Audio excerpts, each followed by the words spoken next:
And it came to light when my oldest daughter she was 14, and we lived in a very nice area and big house and all the different trappings of wealth that came with that. Her little girlfriends are in the car and they're talking about their BMW or their Porsche they're going to get when they turn 16. And my daughter says, Dad, what kind of car am I going to get when I turn 16? And I said, whatever kind of car you can afford. Mhm. And she said, well, what? And I said, well, yeah. I said, so this is the deal. I said, you're going to buy your car. I will help you out a little bit, but there's some rules to that. And she says, but we're rich. And I said, oh, no, honey, I'm rich. You're poor. Imagine building a successful business only to find out that with each new milestone, you are exposed to more risk, more complexity, and more sleepless nights. What if there were a better way, a simpler way to grow, protect, and sustain what you've built? Today's guest has spent over 35 years helping founders do just that. Dr. Thomas J. Powell is an entrepreneur, international financier, and legal strategist who believes that when you find a better way, you share it. From raising and structuring over $3.2 billion in capital to helping business owners navigate legal and financial landmines, Tom brings clarity where others bring confusion. He is not just about success, he is about building success that lasts. If you are looking to scale your vision, simplify your path forward, and create a legacy that you can be proud of, you're about to discover how. Please welcome Dr. Thomas J. Powell. Skier Tom, thank you so much for being on the podcast today. Absolutely, Matt. Happy to be here. You are an enigma. You are somebody who I've seen in the group and I've wanted to talk to, but you just seem so far out there that you seem untouchable. So I'm really glad to be able to connect with you. And so my first question is, you spend 100 days on the ski slopes. Tell me about that. On a bad year, yeah. So I live on a ski slope to begin with. So I live in Lake Tahoe area, and I am what's called a certified ski instructor and also part of the USSA, which is our professional ski association for our race teams, and a coach in that. And I essentially coach coaches. So I don't, I coach skiers as well, and snowboarders, but I really coach the coaches to how to coach. And Wow. so with that, I grew up in Lake Tahoe area and traveled around the world, and I still travel. I make much of my travel about, if we can, about skiing at different times. Uh-huh. And the great thing is being in business, we call them board meetings. And legitimately, I've done a lot of business, hundreds of millions of dollars of business on ski slopes. Well, that's amazing. I want to get into your story and your background and kind of this private equity thing in just a few minutes. But whenever I think of private equity, I think of like private, like don't look at it, don't talk about it. So, what I would like to do as we go through this is talk about making private public and making the invisible visible. But again, we'll get back to that in just a few minutes. I want to start with your background. How did you get into entrepreneurship? Necessity. I grew up, my parents were out of my life pretty early. So I moved in with my older sisters who were not that much older than me. I was 12, and the place that I was living in was the place between the house and the garage. So it was a two-bedroom house with a single car garage in northern Nevada where it snows, much, and it used to snow a lot more. And that place between the garage is called a breezeway, and they threw up two walls and a little roof on it so that they could do the washing machine in there. And that was my bedroom. So hard floor, no heat. And so the house was heated by oil, and we didn't have enough heat. Generally, we didn't have enough money for oil heat all month long. So at 12, you really can't produce much income. But I started shoveling sidewalks, taking care of people's pets, and then found a friend who had a lawnmower. So I made him a business partner, and we started mowing lawns. And we actually named the business at that time Macau, and it stood for Millions Are Coming Our Way, because I had a vision. I knew that was not going to be my destiny scenario of being impoverished for all of my life. And so that's the way I got started. By high school, I had a number of football players that were on my company payroll. I had opened a payroll account before I was even 14, which you couldn't do today. And I was making more than teachers in high school with my company. So that took me out of school very early and barely graduated high school, as my sister would tell you. She didn't think I was going to graduate. She was actually showing up to graduation to see if I graduated high school, which was fun. So can I ask what happened to your parents? My mom had struggled with mental illness, and my father and she had divorced pretty early on, and so he was in the universe, and he circled around at different times. Great guy, friendly. Everybody loved him. He just was not a father parental figure. He was a friend scenario, but not economically providing, not house stability providing. But he was there, just not in the house, and he wasn't part of my life from that standpoint. Hmm. Do you think that the pain of going through whatever you did with that caused you to have the rocket fuel to get where you are today? I don't know. It's the funny thing is that as I've grown older, and I have a lot of siblings, I have seven older sisters and an older brother. And we're not all close, but three or four of them and I are really close. And, a couple of them I'm really close with. So it was interesting that a number of years ago, I'm sitting there with one of my older sisters, and we're having a conversation. And, slow learner. I think you've heard me talk about being a strategic coach. Been a strategic coach 25 years. I'm Dan Sullivan's ideal customer. I'm a slow learner with cash flow, right? Mhm. So I didn't even realize that what I was going through was negative in any way. It didn't resonate with me. There wasn't anything positive or negative about it. It was just the experience. And this isn't me looking back now at, almost 60, going back and processing it with my brain here. I didn't even realize that it was a situation that you kids shouldn't be in until I was probably in my 30s. It's like I Mm. knew that I didn't want my kids to go through that. I knew I was going to be in my kids' lives no matter what and be a provider with my kids no matter what. But I didn't see it. I wasn't in a judgmental space about it, and still not really Mm. overly judgmental about it. It just was what it was. It just was. Yeah, it just was what it was. And so it was looking around, and I will tell you that. So I was fortunate. One of the many great fortunes was the mentors that came into my life because of that. So I was hungry, and I think hungry is an important part of being a good entrepreneur at times. Maybe it's hungry for knowledge. It doesn't have to be necessarily literally hungry, but we were hungry and cold. And so that gave the opportunity of a necessity. And some people just get crushed underneath the weight of that. I know it. And other people are looking at that and say, no, I'm going to thrive. And they build the skill sets and they implement and learn different things. I still think it takes the mentors. It's not just the drive. So the kids that I was friends with, they didn't even necessarily know how poor we were. Their parents probably figured it out. And today I probably would have been taken by social services, Yeah, right? for sure. So, but that wasn't that time. This is the 70s, and it's just is what it is. And the parents were casino owners, names of casinos that still stand today, that their names are there, that, corporations own them, but they're, like Hera and others. And so I'm growing up in this area that has extremely wealthy families. And for the most part, many of those kids ended up being drug addicted.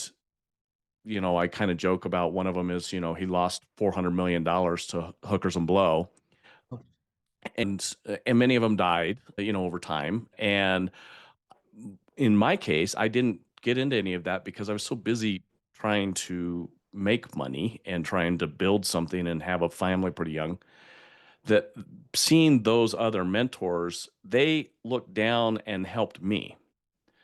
So it's a very long list of mentors. And I was an eager learner. I still am.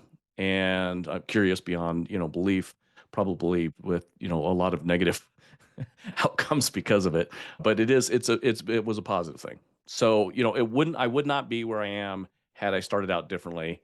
I oftentimes would say, oh boy, if I had started, as Joe says, if some people start on third base and think they hit a triple, I Yeah. did not start on third base, but I'm glad I didn't in certain ways. Yeah, I think it's been an interesting conversation with some of our other guests. This idea that if you build it, you respect it, you get stronger. It's like if somebody all of a sudden put pec implants in, you didn't do the work, but you look good, right? Yeah. Versus if you get stronger, then you're capable of dealing with the wealth. And I think that happens a lot of times in second and third generation wealth is that they don't know what to do with it and they really have no purpose. That's been a struggle because I made money pretty early on. The fast story was I did decide finally that I needed to go to school. So I'm starting to go to school down in the Bay Area, and I'd been running 5 retail stores for a company called Foot Locker. which that's a whole another luck story. I had my oldest daughter when I was just turning 21. So, and she's turning 38 this year. So, young parent in the Bay Area running all these retail stores, and Wells Fargo was struggling because they'd just gone through deregulation. All banks did. And McKinsey said you should find retail sales managers to come run branches because you have to compete. So they first hired salespeople, and banking and sales at the time did not meld because they were totally different personalities. And so they've got all these salespeople, and the managers don't know how to manage the salespeople. So McKinsey said, hey, great idea. Go get people that manage salespeople, which that was, I had 5 stores. And so while I'm going to college, I get this knock on the door and says, hey, we'd like to hire you to come ran a branch for Wells Fargo. And of course, they thought I was much older than I was because my resume was already super long of time and stuff. And I got this opportunity. So in my early 20s, I was a very young, very successful vice president with a bank, which sounds like a boring ass job, but it was at a transition time. If you read Good to Great, Jim Collins writes about that time at Wells Fargo with Carl Reichardt as the CEO. And I was one of those people I'm not specifically named in the book, but that's the driving force of what goes on in there. And so I was fortunate. I made a lot of money in banking really early on, like what an investment banker makes, right? In retail Hmm. banking. And it was like, this is impossible type scenario, but it did. What that did for me is it started me down the pathway of finding other wealthy people and having the friends that grew up in wealthy families and becoming drug addicts or second or third generation losing that money to saying, that's not what I want. How do I set up systems and structures so that my kids don't have that challenge? Because I don't want to gift them a problem if I can help that. I want to gift them challenges and opportunity to grow, but I don't want to gift them something that's going to handicap them in the future. And it came to light when my oldest daughter, she doesn't like this story very much, but it's a funny story for me, is she was 14 and we lived in a very nice area and big house and all the different trappings of wealth that came with that. And she said, her little girlfriends are in the car and they're talking about their BMW or their Porsche they're going to get when they turn 16. And my daughter says, Dad, what kind of car am I going to get when I turn 16? And I said, whatever kind of car you can afford. Hmm. And she said, well, what? And I said, well, yeah. I said, so this is the deal. I said, you're going to buy your car. I will help you out a little bit, but there's some rules to that. And she says, but we're rich. And I said, oh, no, honey, I'm rich. You're poor. And it set the conversations that she and I have now 24 years later still. And I watch even how she and Steve are raising my grandchildren and such. They Hmm. make sure that it's very clear that the wealth comes from the connections and the family and all the other things that are out of that. But the money is very non-transferable, meaning it is going to stay in trusts and such to give people opportunity, but it doesn't get dispersed. And that was a decision that we made early, and it's become the basis of what my life is and even the work that we do. I think that's a great concept because I know that as my wife and I, we went from the employee quadrant to the business owner quadrant, and we started having more money. It was, you can use that as a crutch to say, no, you can't have that because we can't afford it. But then when your children know, no, we can totally afford that, how do you do that? And it sounds like you were principled enough to say, no, you're not going to have that because those are not our rules. Did you have a framework of like actual rules that you maybe wrote down or that you used, or how did you get this concept? It came over time. And first of all, it came with the first time we did a trust. And so looking at that, and what I wanted to decide was the trust was designed not how to transfer wealth, but how to transfer me into the future if I was to die while my kids were still young. Now, the challenge with that is it's had to change and evolve over time, and I didn't have to, but it became more valuable with life experiences and things that I've gone through and understanding challenges that people do go through and how do you want to help and show up for those things. But it's still fundamentally pretty much the same way. And the very basics are, and now it's no longer in a, revocable trust. It's all set up through an irrevocable trust and a whole bunch of other complexities that are within there with charitable remainder trust. And the wealth became a lot bigger. So that gave one an opportunity to have a lot of more legal advice and accounting advice and own intellect and also watching other people that have successfully done it because there are families that transfer wealth and ideas well. And there are many that don't. And there are many that really destroy their children through wealth or any Hmm. other. Money is very much like alcohol. It makes a nice person nicer and it makes a mean person meaner. So you hear that mean drunk scenario. They're mean even if they tend to be nice, type scenario, but they're still a mean person underneath that if they're a mean drunk.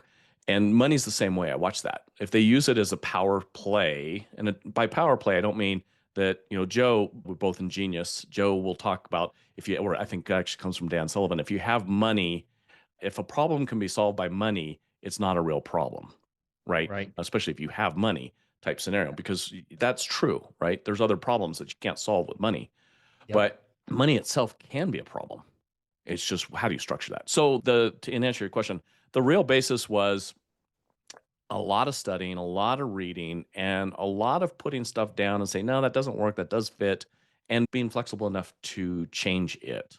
And that's been over time. And then listening and watching, we still adjust it at Mhm. times. Yeah. I want to go back to your mentors. You had mentors in the early days. It sounds like you still have some mentors today. How are these people? How did they help you back then? What was some of the early advice that they gave you? And who, or you don't need to name names necessarily, but how are your mentors shaping who you are today? Well, I will tell you that the funny part now is mentors used to always be older than me. They're not. Now, a lot of times my mentors are actually younger than me. And it changed somewhere in that because, again, I was the youngest person in the room for so many years. And then all of a sudden I wasn't. And then all of a sudden I'm the gray haired guy in the room. Right. So, and it's like, wow, this is really fascinating how fast it changed. So I would count Joe Polish as a mentor right now. And I'm working with Dre and Gary Sanchez and I are still, we're in the same age bracket, but it's great to work with him. One of my mentors back from the 80s is a guy named Bill Fisher. He's the one that actually hired me at Wells Fargo Bank for the position that I ended up getting. And he and I are still in business together all these years later because he started a company called Get Smart, which was kind of the precursor to what is Lending Tree. And so that led us into that whole fintech scenario. But he was a great mentor of mine in the 80s and fortunate to still do work with him today. A number of my mentors have passed away because they were older guys and gals. But the new ones, even Joel Weldon, not even Joel Weldon, especially Joel Weldon, so I seek them out. And, or if they seek me out and say, hey, I've got this idea, then it's learning from them. But there's mentors all over. And we end up being mentors, right? Which is also a fun thing.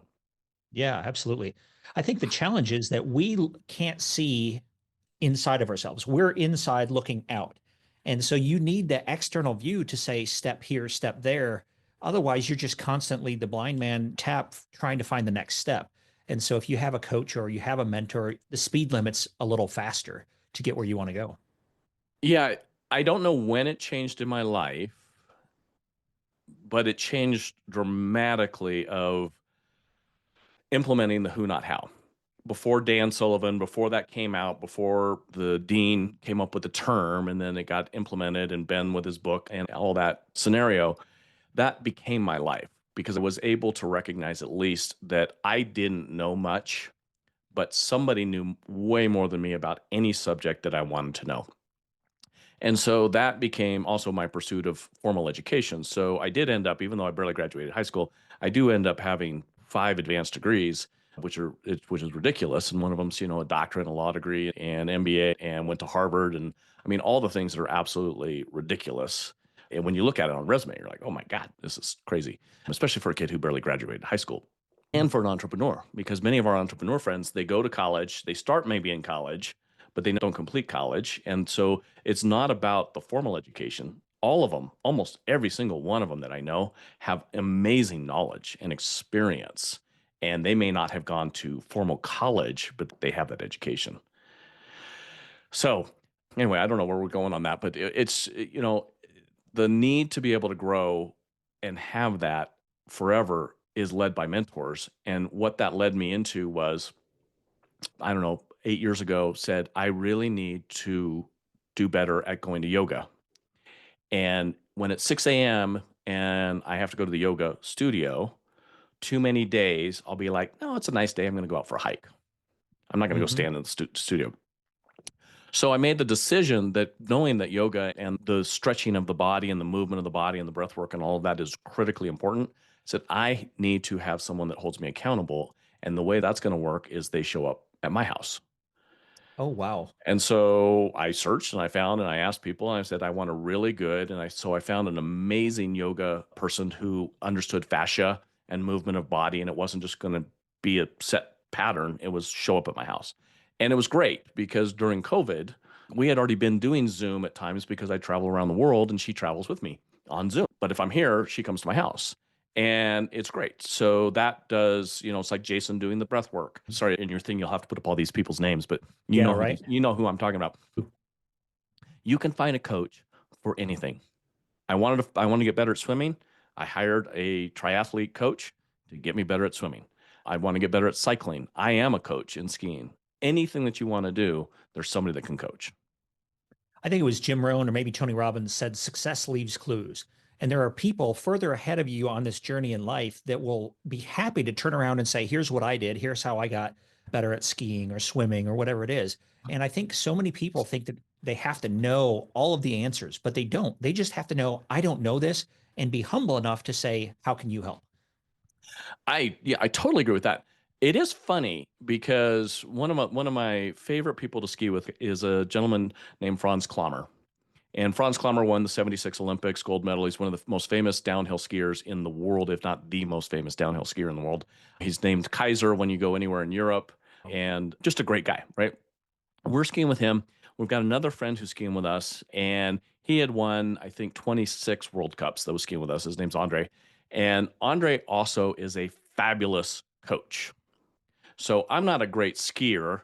I'm a great coach. I'm a pretty good skier, but I mean, I really, because I have the eye, I can help somebody improve or I can see where a mistake is on that scenario in the skiing world. I'm a good skier, but I'm not at their level. Andre's giving all these tips and everything, and my wife is a phenomenal skier, and she's liking Andre. And he'll probably listen to this and be like, "Oh, I hurt his feelings." But she's liking Andre. It's fabulous to ski with him. But she's like, "Man, just it's too much talking. I just want to ski. I just came on this trip to go skiing, and I'm there to learn everything and be a sponge from Andre." Mhm. Franz looks over and he goes, "I don't know how to ski. I just ski. We ski." So this is the greatest guy in the world, right? And he's saying is he doesn't coach. Now he does Mhm. coach. He actually does help people with their skiing and stuff. But Andre's a great coach type scenario. Yeah. And so you got to be careful of just because someone knows how to do it doesn't mean that they know how to teach how to do it. Absolutely. There's a huge distinction between doing and teaching. And I hate that phrase, those who can do and those who can't teach, because I've been a paramedic. I was very successful. I got really tired of it. And, I opened a paramedic school and I can do both. And I always could. But there are two different skill sets from being a paramedic and being a paramedic educator. Uh, Absolutely. yeah. And I think part of it Absolutely. goes to that conscious competence and unconscious competence and that whole four square thing. You have to be competent to a certain level and then figure out why or what model you built in your brain to be able to explain it to somebody else and break it down so that it makes sense from their paradigm. Yeah. I think that's powerful. You know that when I think, especially being in the healthcare arena, I think many of the people that you dealt with, or at least that I see, accidents do happen, but many of the things were preventable accidents or preventable life choices, right? So you get these people that are just in horrific health scenarios at a point in their life, and it's because of choices they made along. They knew what the right choices were. Yep. They didn't Yeah. make the right choices. I could go on a deep dive in that, but I'll just say this. When I was a brand new paramedic, I had compassion for everybody because I felt like, oh, this poor person got themselves into this accident. But then after a while, I was like, wait, so for 40 or 50 years, you've been eating like crap. And now I have to lift you and carry you down 3 flights of stairs. And I'm going to break my back to try and help you when you could have just helped yourself. Yep. And I think it's a really powerful lesson for everybody. Like if you're someplace where you still can get up and get off the couch and put the potato chips away and start doing better, then take one step today. Whatever that is, do it because you need it. The world needs your gifts. And I could get on a soapbox and again go on this for a while, but the fact of the matter is that if you can, you should. Well, you mentioned Jim Rohn. I agree. One of the things I loved about what Jim said was the Bible. It has all this, it has stories about what you should do. It also has warnings of what you shouldn't do.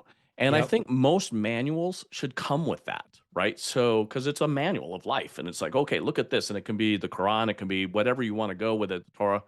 It doesn't matter. These are stories about people that have lived before us and said, hey, if you do this, like don't build your house on the sand in the summer, right? Real quick story. So you're like, well, yeah, it's because somebody did build their house on the sand in the summer and it came along and then it was gone. It's like, oh, maybe we don't do that. Right. So I think that learning and finding the coaches is important, not to just find somebody who does it, but someone who observes how it was done and then can articulate it and ideally has systems and structure about how to duplicate it. Yeah, absolutely. Jim Rohn said examples on one side, warnings on the other. Yeah, So I love that. if somebody examines your life, let it be as an example, not as a warning, right? So I want to get into, you own a number of businesses. I don't even know how many businesses you're a part of, but let's talk about that and talk a little bit about private equity and what that is and kind of your business side and the entrepreneurial side of things. So to be clear, I think when people say, we own well over 200 companies, part of that is that in most of those companies and different things that we have, we're not the operator, we're a principal. Sure. And we're generally a principal that has maybe not a majority share, but we have a controlling share, which is again gets into scenarios not about trying to be control freaks, but there's things that happen with investing in companies. So our methodology has generally been early stage investment. And so it's post friends and family money, and it's pre round A if they're going to do that, or institutional. I'm gonna pause you just for a second. Some of our listeners may be kind of new entrepreneurs and not understand principle. And as soon as we encounter a word that we don't understand, all learning stops. So for somebody who thinks that the principal is just the head of their school and gets them in trouble, when you say that you're a principal in a business, tell us what that is. So the operator of the business is usually the person who's showing up and doing the work every day. And early in my investment model, so again, coming out of Silicon Valley in the 80s, so this is where my career starts, right? So at the time, there were not really terms such as venture capitalist, hedge fund, private equity.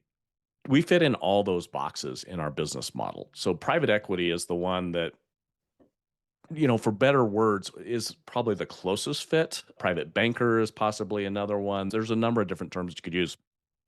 But the private equity side was about we come in and we're not just looking for the exit, we're part of the exit. We may be putting capital in to help them grow and have a cash flow stream.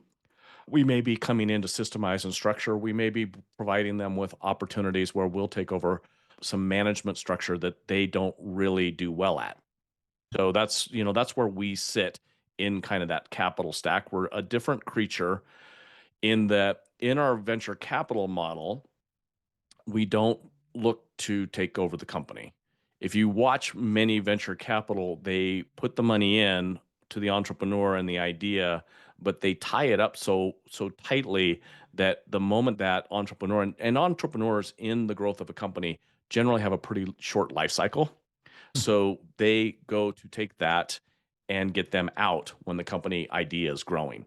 Because at that point, then it becomes systemization of that idea and fund it up through whatever level it is that it exits. The Elon Musks and the Zuckerbergs of the world are not the normal stories of what happens with an entrepreneur and when it goes to grow to that point. Yeah. We think all small business owners are entrepreneurs. That's not true. And all entrepreneurs don't even necessarily own companies because there's entrepreneurs or intrapreneurs within companies at times. So it's generally the person who sees an idea and says, this can be better.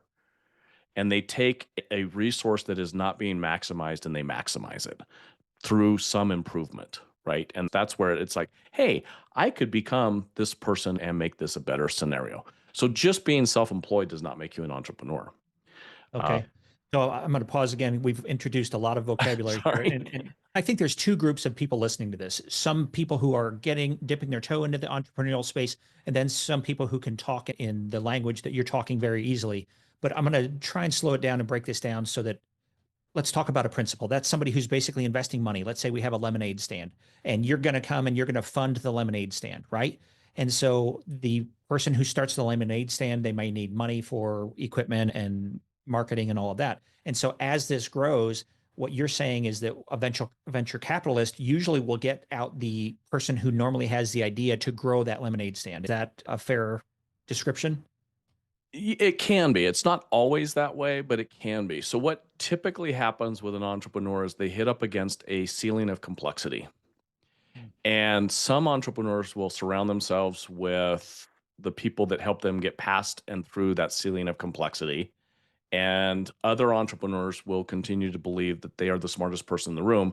Because generally, one of the things about being an entrepreneur, one of the characteristics we often see is that they're very fast thinkers. They see Mm-hmm. things and they synthesize things that other people don't see. And so they don't understand why the other people don't see this. So when they're having conversations, they're moving through them. And the challenge is as you're growing a company, for the company to grow and employees to succeed within that company and then to become a repeatable process, you need systems and structure. Yep. Many entrepreneurs don't do well within systems and structure, and very few entrepreneurs can build systems and structure. So I think you've heard of a group called EOS. Yes. Yeah, okay. So EOS talks about this, they get an implementer.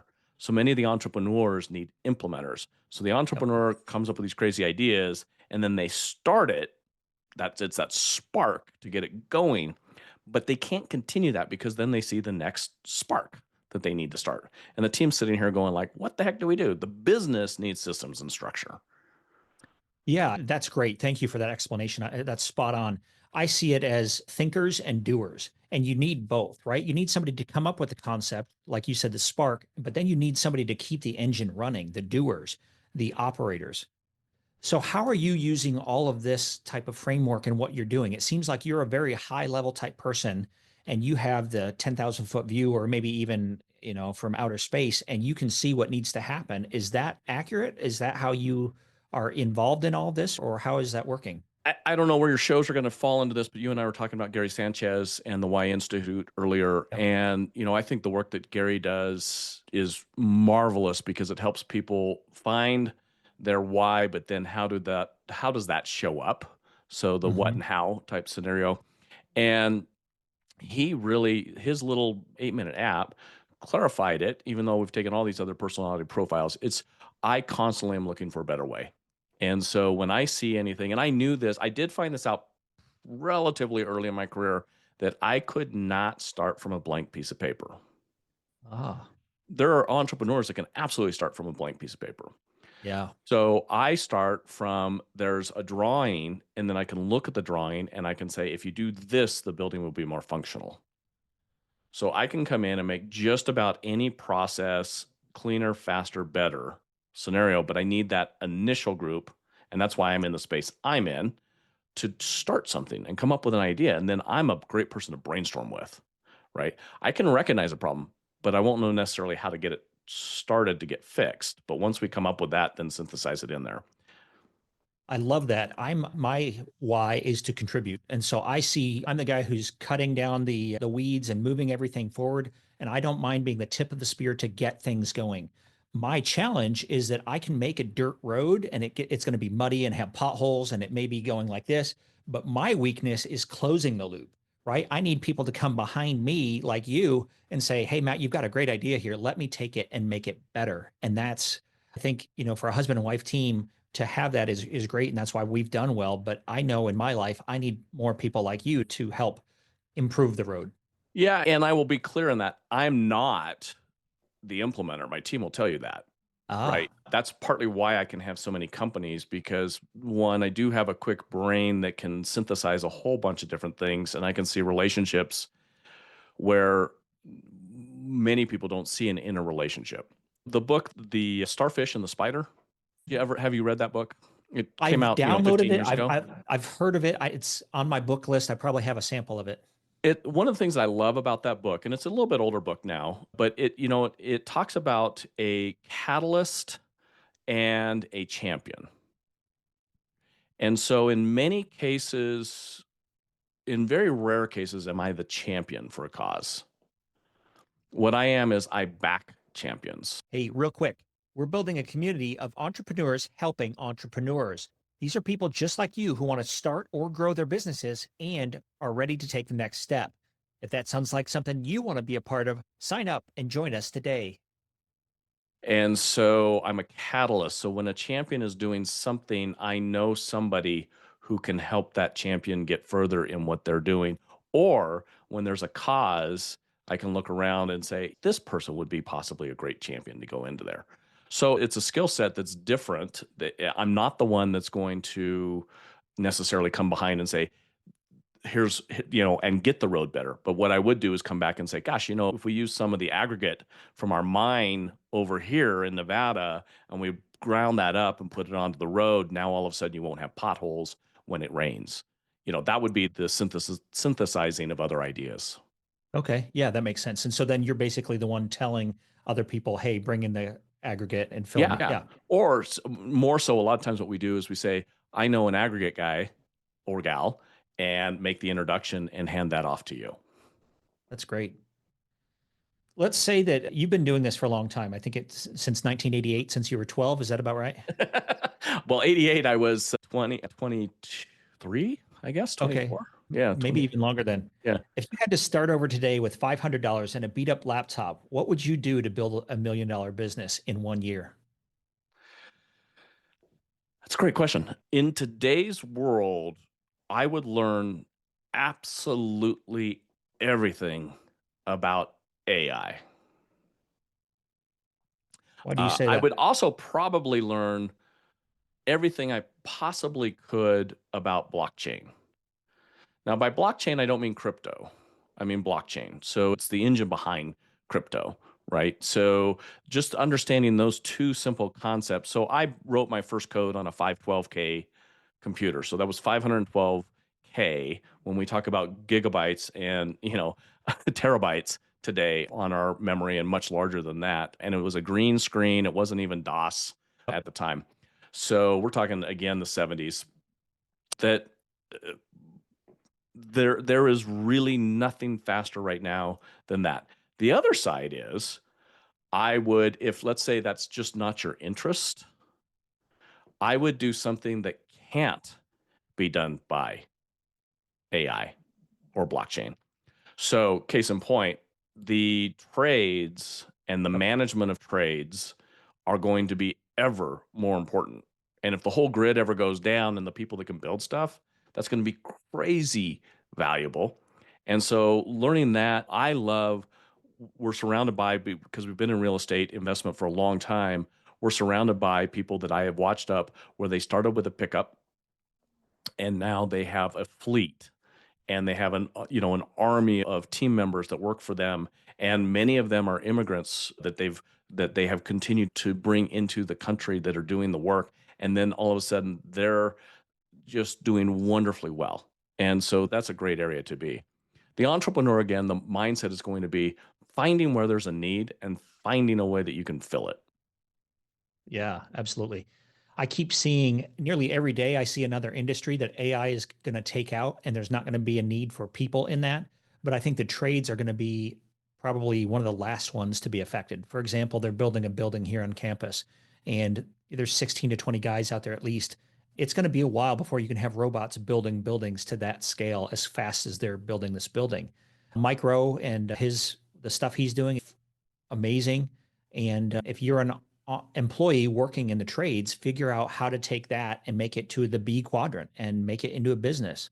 Yeah, I would totally agree with you. I would say that, again, to speed it up, if you can understand, because you said I had a laptop, and if I could Oh, go yeah. into chat or whatever else scenario, even if it wasn't my natural progression, learning certain questions to ask will also save you painful lessons, Hmm. such as, I mean, if you're starting off and you don't even know what to start with, you could say, hey, chat, and by the way, my chat is named Charles. So I actually talked to it in the morning. I started up and I said, hey, Charles, and it goes, hey, Dr. Powell, how's it going? And what are we working on today? And I'll tell it my priorities. And it's like, that sounds great. Right. And help me keep that out and shoot off an email to my team to say, these are my priorities for the day that, yes, I could do, but it even comes out even faster now. So in the Yeah. trades, if I was looking at that, I'd be looking at it and saying, okay, who should I be looking at? Who should I be benchmarking? I can't see things that are outside of Truckee, California.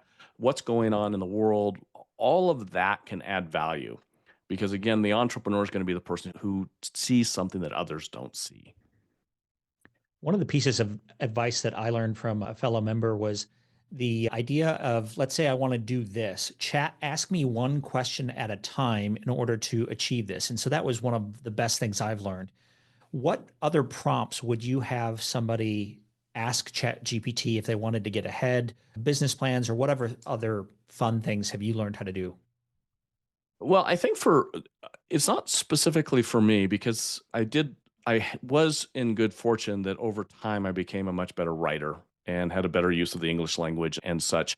And Jim Rohn, and again, we keep talking about Jim Rohn. It's very rare that I get to talk to somebody who actually even knows who Jim Rohn is. They think Oh, he's a sportscaster.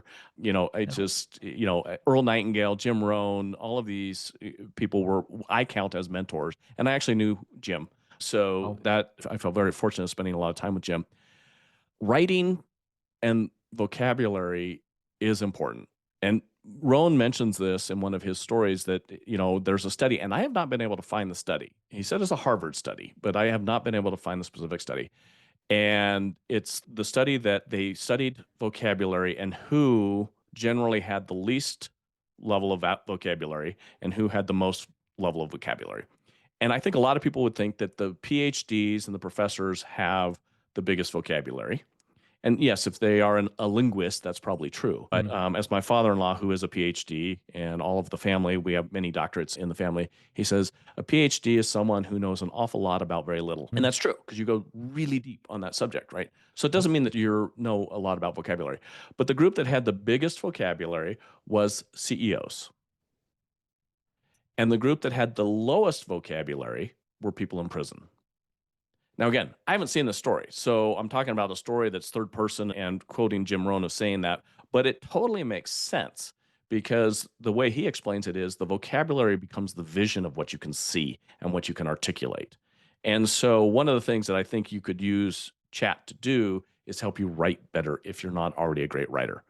Don't use it as just a crutch, use it as a learning tool, but communication of how to say something better of if you go off the handle and just say stuff that makes people feel bad, maybe start pausing and saying, oh, could I, Matt, I got to tell you that, I just we show up at how do I say that better?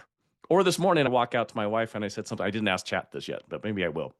I said, so I'm dealing with a city attorney in one area and she's young, and I go to my wife, I said, how do I communicate without being pedantic? And she goes, I don't think you can.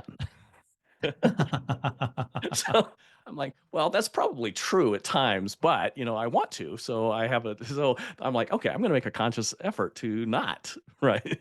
So Yeah. that's where I'd probably use it because communication is probably one of those tools that people undervalue, but we value so much in Genius. Yeah, yeah. I had a student one time who wrote me a scathing email. Everything he was mad at me for, he had done to himself. He wasn't taking 100% responsibility for his actions in his education. And I mean, it was terrible. And I took that letter and I put it into chat and I said, make this sound professional.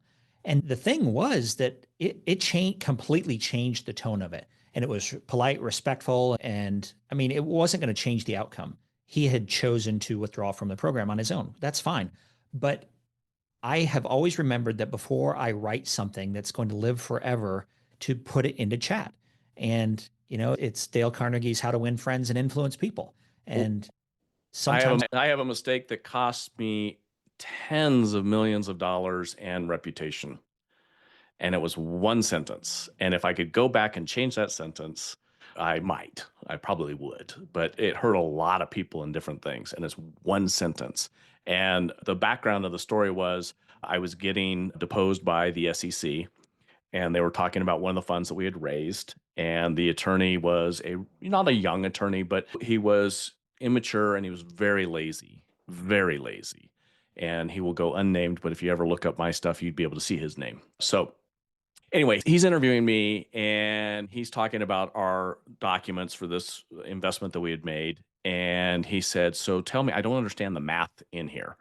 And this was a true story. I'd said, well, our attorney that designed those documents was a calculus professor as well. So not only was he an attorney, he was a calculus professor. We're good friends. And he's one of the best at this type of investment. And when I went to him, I said, I want people who have fourth grade math capabilities to be able to understand the math. And we talk about it for a little bit. And he's like, so are you saying that I can't even do math that a fourth grader can do? And I said, I didn't say that. And I Hmm. let it sit. Wow. That was So someone who had a big hammer and an awful lot of ability to make my life miserable. And he got offended by that sentence. And talk about government overreach and all the various things. It's ended up in, Ninth Circuit Court, all of these different things that have happened that I did not need to suffer that. And I am the one that caused him to feel bad about that. So was this I in an email or a verbal? no, this was a verbal exchange. So yeah, again, it goes back to that kind of insulting people and trying not to insult them. I've made mistakes that have not cost me that amount of time, effort, and frustration, thankfully. But yeah, our words do have meaning. I mean, huge meaning. Yeah. Yeah. We have just a few minutes left. I respect your time and I know you've got an appointment after this.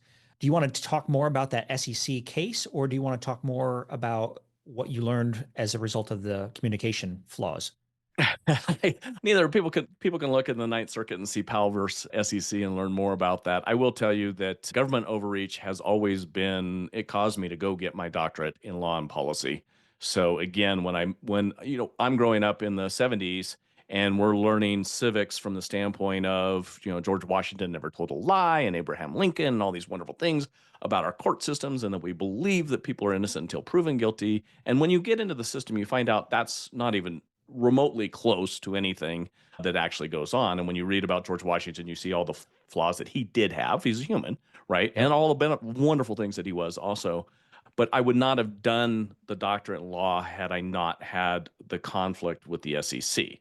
So as my wife and I even last night were chatting about it, it's like I am thankful for that learning lesson. It was very painful for me and my family and friends and investors and everybody else, but it did change my course. And I look at that and say, oh, that's a fundamental change in the area. So I think the lesson for that for your listeners is anybody that's coming on to the world, whether they're an entrepreneur or not, but look at those challenges as the opportunities to grow.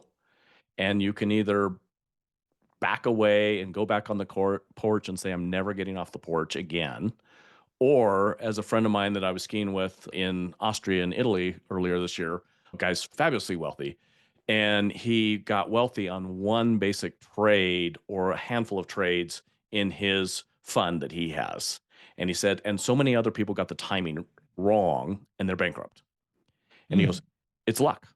Timing was with me on that one. And he's an immigrant, came over to the States at 7 years old.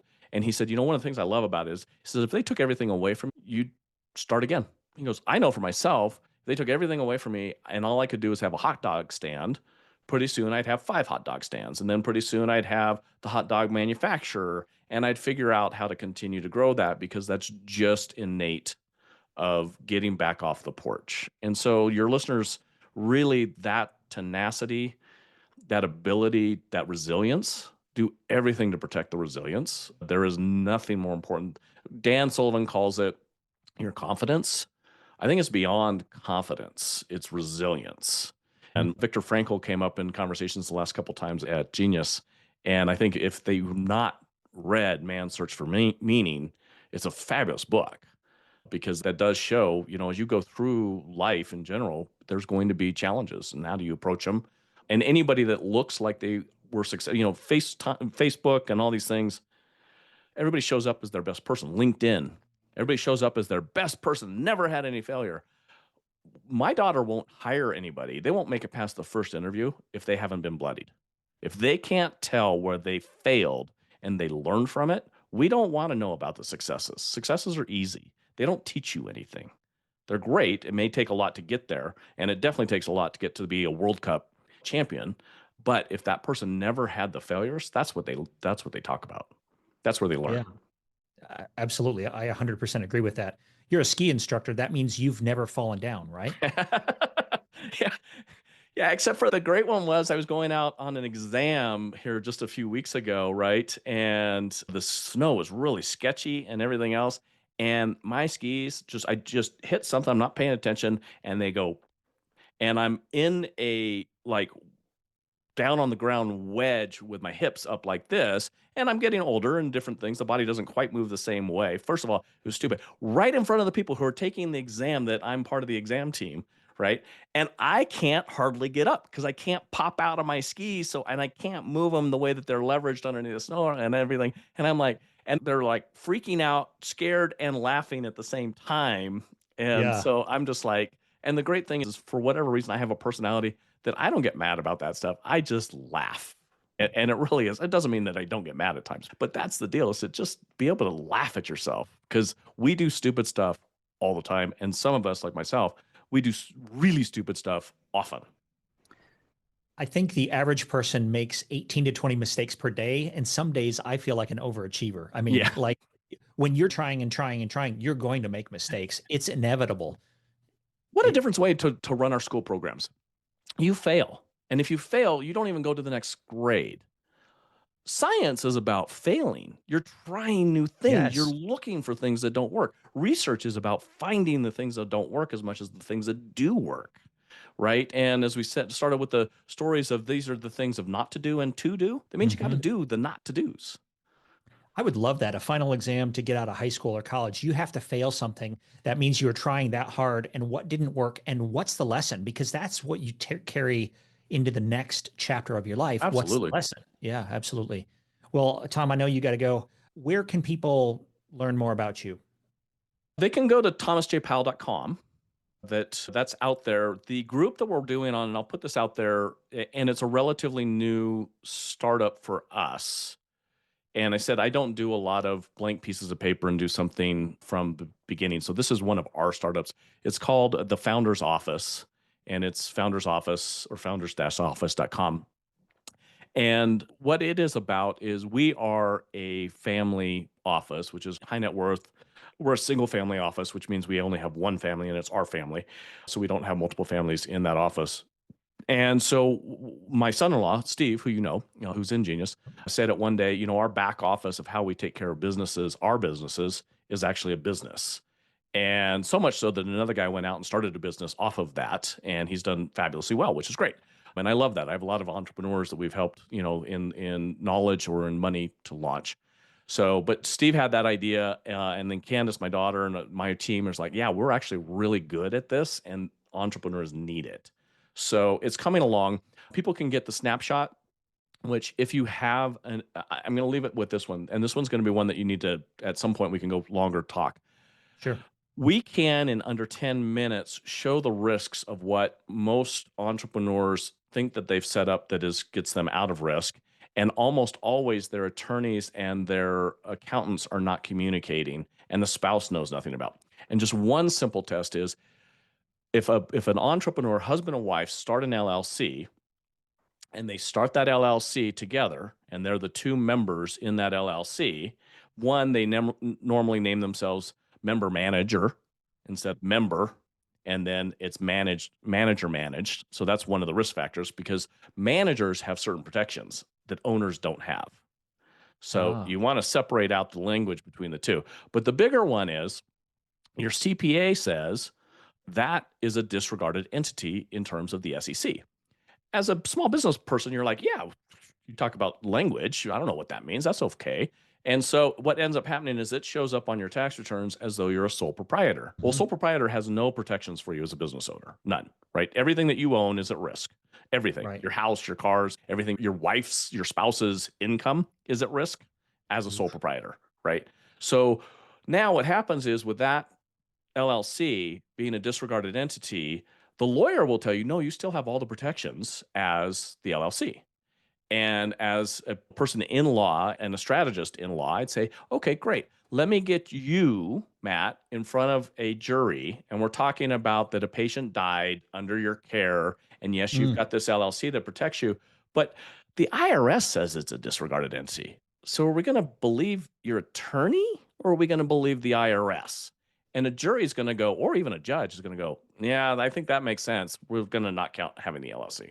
That one simple thing can change for your entrepreneurs their protection of their assets. And so It's like, that's we can fix really quickly.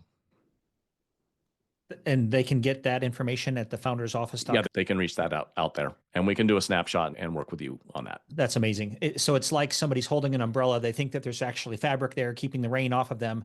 And when the poop hits the fan and it actually starts coming down on you, there's no fabric there. It's just the wires and nothing's going to protect you. Yeah, even better than that, I think that there's a funnel that's collecting the rain on the one back, and the litigating attorneys know that it's there. Oh, wow. And so they're looking at it and saying, yeah, you look dry. You're dry totally up front. Everything's good. But you know your whole back end is wet? We There's a did. lot of people selling these LLCs right now as the panacea, the utopian structure. So, Yeah. And they would yeah, argue with me. And I've had plenty of attorneys that argue with me on that fact. I'm like, great, let's go to court and let's see how that works out for you, for your yeah, clients. And by the way, yeah. that's the other thing for your entrepreneurs. I'm sorry, we'll finish up on this one. As the entrepreneur with your advisors, and we call this the founder's isolation paradox. So we've actually named it, and you'll see more stuff in books and things coming out on it. The founder has, especially as they grow, so they get to 1 million, 2 million, 5 million, 10 million in revenue, they're sitting there. And at that point, they're surrounded by people that are supposedly their advisors. Everyone from their spouse, who is their advisor and helped them launch the company, to the executive team that they've brought in, to the attorneys and the accountants.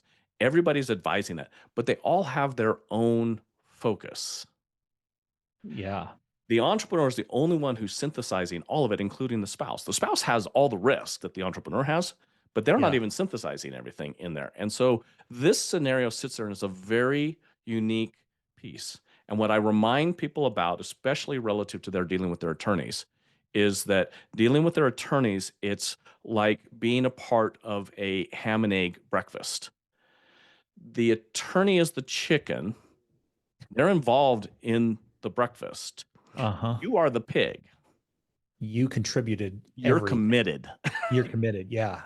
So every idea they come up with, everything at the end of the day, their biggest risk is that you sue them for a malpractice scenario, which they have Mhm. insurance for. Mm. And good luck suing the attorneys, right? So Yeah. you've got to remember that's not discounting what the attorneys say. It's that we say you need to be the steward of your own healthcare. Don't just listen to your doctor. You need to be your healthcare advocate. You need to be your legal and accounting advocate too. And so that's where this founder's isolation paradox and understanding a snapshot and saying, okay, I can hand this to my spouse. I can hand this to my attorney, my accountant, my executive team. They can see kind of the whole matrix of how this is going through. And now we can make better decisions. But at the end of the day, the entrepreneur who's committed in that breakfast can see it. Yeah. Thank you. I love that analogy. That's great. It's always interesting to me that we hire a CPA, but yet we're still signing personally on our tax forms. It's like, wait, it just doesn't make sense. I mean, kind of along those lines. Anyway, Yeah, we can. it is. It is. Yeah. As an employee, you take almost no risk. Correct. Okay. As the business owner, you take unlimited risk, and everybody wants to keep you on the chessboard. And I use, for those listeners of yours or viewers of yours, I use the Harry Potter chessboard as an example. Most people play chess where they're off the board and they're playing a chess and they move a piece, and that's okay. And Bobby Fischer, that game ends. Bobby Fischer lives to fight another day on the chessboard, right? He's not on the chessboard. In Harry Potter, they're on the chessboard. Well, every day an entrepreneur shows up at business, they're on the chessboard. The bank puts them on the chessboard. The government puts them on the chessboard. All of it. And so what we do at the founder's office is we guide the entrepreneurs to not be on the chessboard, because the entrepreneurs, that business is not the only business they'll probably ever start. So they've got to be able to survive through that and play many more chess games along the line.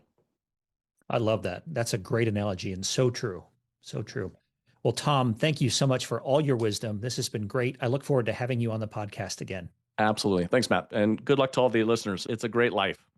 It can be a bit of a roller coaster, but I wouldn't trade it for anything. And I don't think you would either. No, So, not at all. want more?